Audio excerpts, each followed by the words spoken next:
नमस्कार, मैं हूं doctor Ruchi Bhardwaj, Ayurveda fertility expert and Ayurveda consultant. आज हम इस वीडियो में अपनी दूसरी सीरीज एक रिवील कर रहे हैं जिसमें हम प्रेगनेंसी में आ रही सारी समस्याओं के बारे में बात करेंगे। जी हाँ, आजकल देखा जा रहा है कि इनफर्टिलिटी जो है उसके केसेस बढ़ते जा रहे हैं।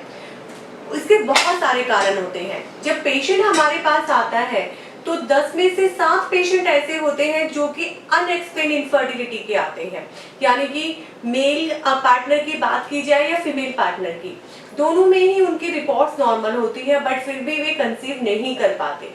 तो हम सारी चीजें इस वीडियो में अभी रिवील करेंगे। इसके साथ साथ मैं आपको बताती हूँ कि कंसीव यानी कि कंसेप्शन में, नेचुरल कंसेप्शन में दोनों का ही रोल बड़ा होता है, यानी कि मेल पार्टनर हो या फीमेल पार्टनर हो, दोनों का इक्वल योगदान होता है। ऐसा जरूरी नहीं है कि हर बार फीमेल में ही कोई ना कोई इश्यू आए, उन्हीं की जांचें पहले करवाई जाए। दोनों की जांचें साथ में होनी चाहिए, दोनों की लैब टेस्टिंग या जो भी डॉक्टरी सलाह होती है, जो भी रिपोर्ट्स होती है वो साथ में होनी चाहिए, so दैट आपके कंसेप्शन के चांसेस और डिले ना हो। वो आपको टाइम पे ही आपको रूट कॉज उसका पता चल जाए और उस पर हम काम करना शुरू करें। अब हम जो सबसे बड़ा कारण आजकल है अनएक्सप्लेन इनफर्टिलिटी, जिसमें पेशेंट बोलता है कि मैम मेरी तो सारी रिपोर्ट नॉर्मल है, फिर मुझे कंसीव क्यों नहीं हो रहा। अनएक्सप्लेन इनफर्टिलिटी में आजकल जो मैं देख रही हूँ वो आजकल के यंगस्टर्स में सबसे ज्यादा है एंजाइटी। एंजाइटी मतलब ठीक है, हम लोग करियर को देखकर या फिर अपने लाइफ में अपने हमारे कुछ एम्बिशियस या गोल जो होते हैं उनको देखकर हम लेट शादी करने का फैसला लेते हैं। हम लेट शादी तो करते हैं बट उसकी वजह से हमें लेट कंसेप्शन भी हो जाता है, और जैसे ही हम शादी करते हैं तो हमें याद आता है वो हमारी एज तो बढ़ गई, अब हमें अभी प्रेगनेंसी चाहिए।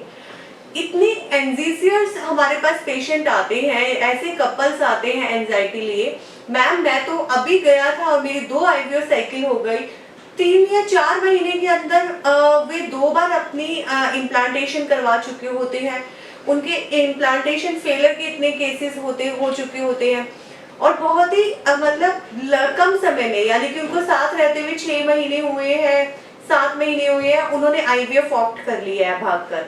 और उसके बाद जब वो अपनी इम्प्लांटेशन फेलियर लेके आते हैं तो उनको अब भी ये होता है आयुर्वेद से कि आप ऐसा क्या करोगे, मुझे जल्दी प्रेगनेंसी चाहिए। देखिए, प्रेगनेंसी में सबसे ज्यादा जरूरी है आपका धैर्य, आपके पेशेंस।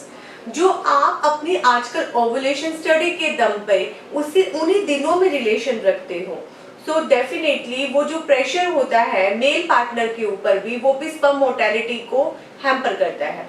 उसके साथ साथ फीमेल्स भी, उनका ओवुलेशन साइकिल या ओवर क्वालिटी भी उस चीज को इफेक्ट करती है। सो ये एंजाइटी, ये इम्पेशेंस सबसे पहले नहीं होना चाहिए। अब बात करते हैं अनएक्सप्लेन इनफर्टिलिटी में और आयुर्वेद क्या कहता है। देखिए, आयुर्वेद बहुत सारे फैक्टर्स पे काम करता है। जब आपका फर्टिलिटी इशू आता है तो आयुर्वेद आपका ऋतु, क्षेत्र, बीज, अंबु और वही आपके मेल पार्टनर का भी, यानी कि उनका भी स्पर्म मोर्टेलिटी, उनका बीज, उनका स्पर्म, उन सारी चीजों पे काम करता है। मेरा जो प्रैक्टिकल अप्रोच होता है, जैसे कोई कपल मुझ तक अप्रोच करता है तो मैं फर्स्ट टाइम में ही हस्बैंड की रिपोर्ट देखती हूँ।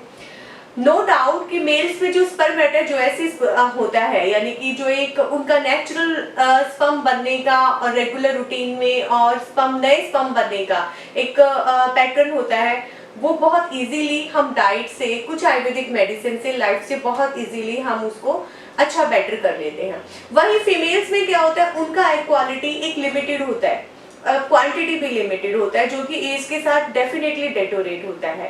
बट आजकल जितनी मैं ऑनलाइन कंसल्टेशंस ले रही हूँ या फिर अपने पेशेंट्स की बातें सुन रही हूँ, वो एक टर्म को देख के बड़ा डर जाते हैं, लो एएमएच लेवल। लो एएमएच लेवल माना कि फीमेल्स के पास एक लिमिटेड टाइम पीरियड के लिए क्वालिटी और क्वांटिटी होती है, but it is not that कि अगर आपका एक बार लो एएमएच लेवल आ गया तो आप नेचुरल कंसीव करोगे ही नहीं। अब आपको अपने बच्चे में एग जाके प्रिजर्व करवा लेने चाहिए, या फिर आप आईवीएफ एक ऑप्शन है जो आपको बच्चा देगा, या डोनर एग से ही आपको बच्चा होगा, ऐसा नहीं है। मैं अपने सारे लो एएमएच के पेशेंट्स को बोलती हूँ, अगर आपको पीरियड्स नॉर्मल आ रहा है, अगर आपको पीरियड्स रेगुलर है, तो आपको घबराने की बात नहीं है। एक हेल्दी डाइट और एक स्ट्रेस फ्री लाइफ और एक अच्छी नींद आपकी एग क्वालिटी को बढ़ा सकती है, और उसके साथ साथ आयुर्वेदिक मेडिसिन डेफिनेटली हेल्प करेंगी। तो आप इन प्रोटोकॉल को कब किस डॉक्टर को अप्रोच करना है। गड़बड़ी में आप बहुत ज्यादा महंगे और इनहेंसिव ट्रीटमेंट्स पे ना जाएं। गड़बड़ी में आप मल्टीपल आईयूआई फेलियर्स पे मत जाइए। आप डोनर एग को फटाफट चूज मत कीजिए अगर आपका साइकिल रेगुलर है और नॉर्मल है। डेफिनेटली कम से कम आप उसको भी 6 महीने 7 महीने का टाइम दीजिए एग क्वालिटी को अच्छा करने के लिए और नेचुरल ट्राई करने के लिए। अदरवाइज डोनर एग का ऑप्शन तो आपके पास 1 साल बाद भी रहेगा। तो ये सारे जो मिस्टेक्स आजकल कपल्स कर रहे हैं उन सारी चीजों का आंसर है।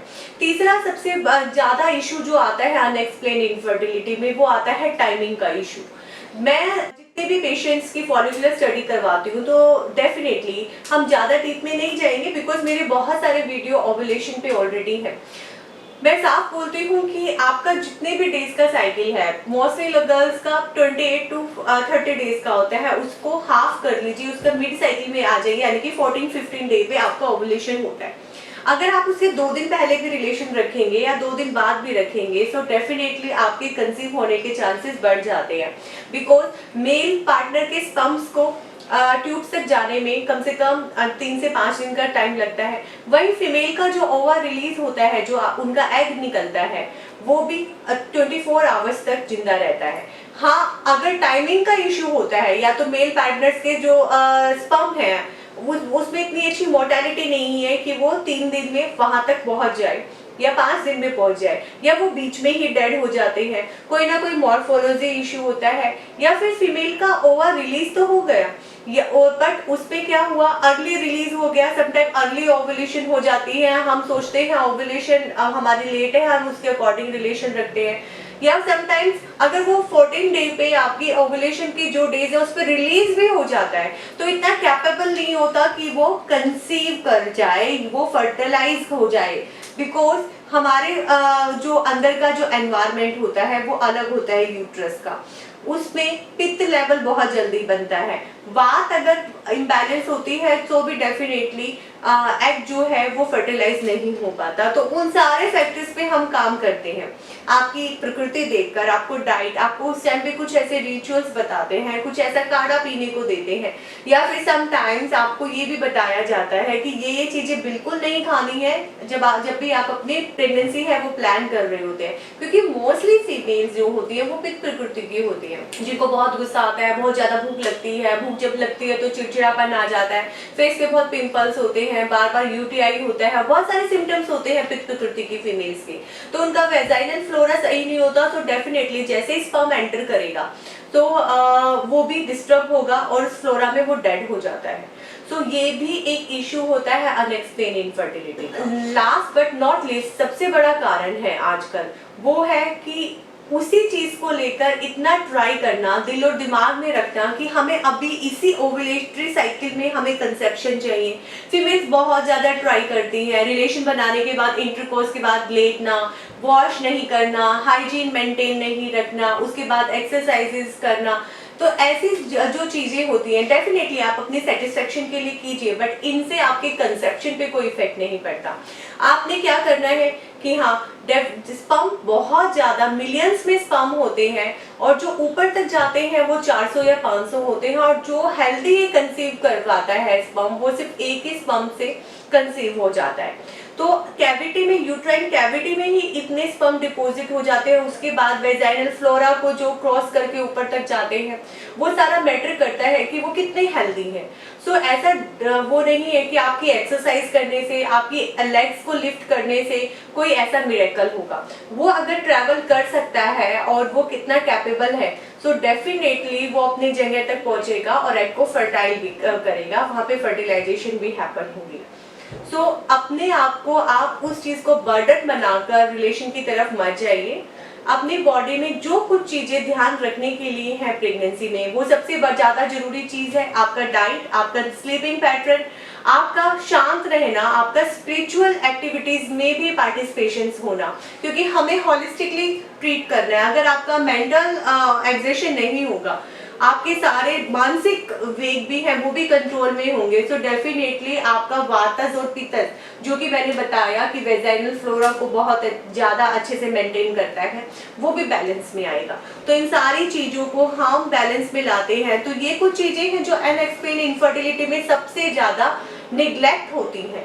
तो अगर आपको अनएक्सपेक्टेड इनफर्टिलिटी है सो डेफिनेटली आयुर्वेद बहुत अच्छा समाधान है, जिसमें हम आपकी फिजिकली और मेंटली दोनों हेल्थ पे ध्यान देकर आपके रिप्रोडक्टिव ऑर्गन्स की स्टिमुलेशंस को भी बढ़ाते हैं, और उसके साथ साथ फीमेल की एग क्वालिटी और मेल की एग क्वालिटी भी बढ़ती है और आपकी अनएक्सपेक्टेड इनफर्टिलिटी के इशू रिजॉल्व होते हैं। धन्यवाद।